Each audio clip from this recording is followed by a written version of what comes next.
This is Dorking, a place of history situated in the beautiful Surrey Hills.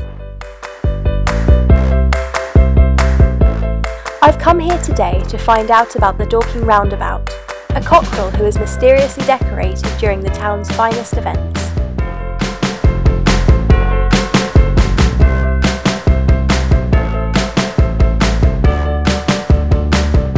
The Fluffatorium is a creative craft shop. Catered to all those wanting to knit, crochet, sew, and many other activities. Here is the source of the Guerrilla Knitters, a group of knitters who sneak out at night against the Surrey County Council to decorate the Cockerel roundabout.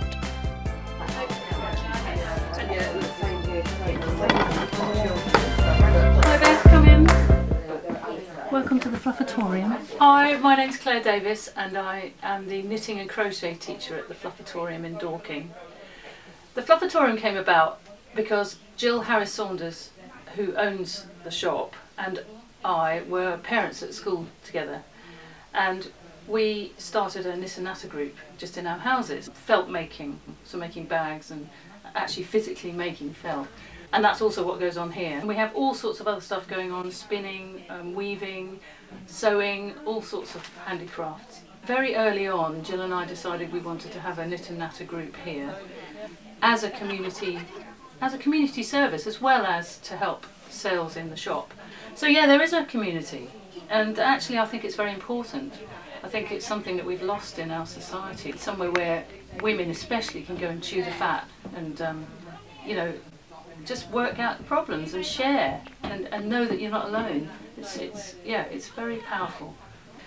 So the yarn bombing or guerrilla knitting came about because I found a book. I think it was 2012 because it was the Jubilee. So we had the Jubilee, then we had the Olympics, then there was a cycle race, and then something else. So we had lots of occasions to do work, being slightly subversive and slightly naughty, because actually you're not supposed to go on the roundabout. You can be fined for going on it. So the very first time was the scarf.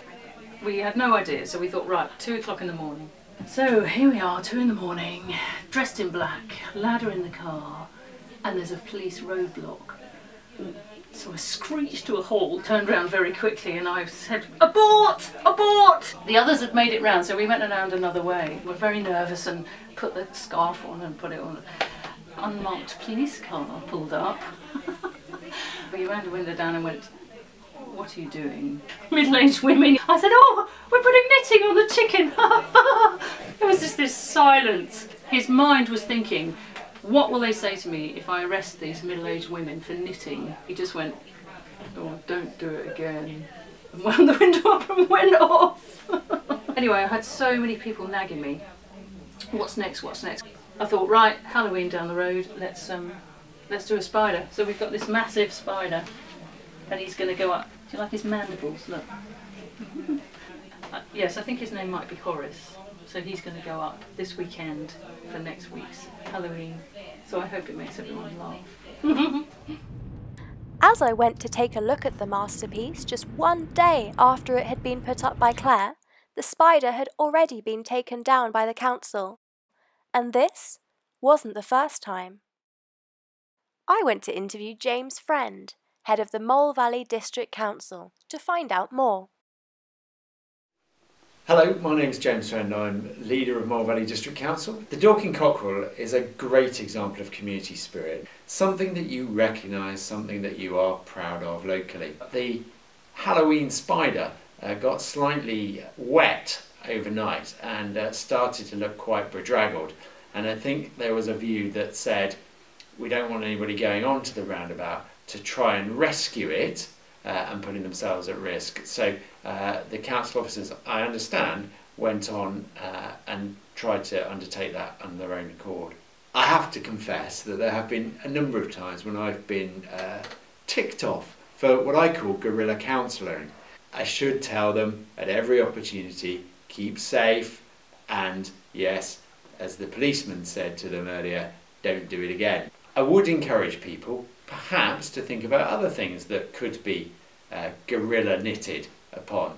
Somewhere that's a bit more accessible and a bit safer. So you're not going to hear me criticise the guerrilla knitters. I think it's brilliant fun.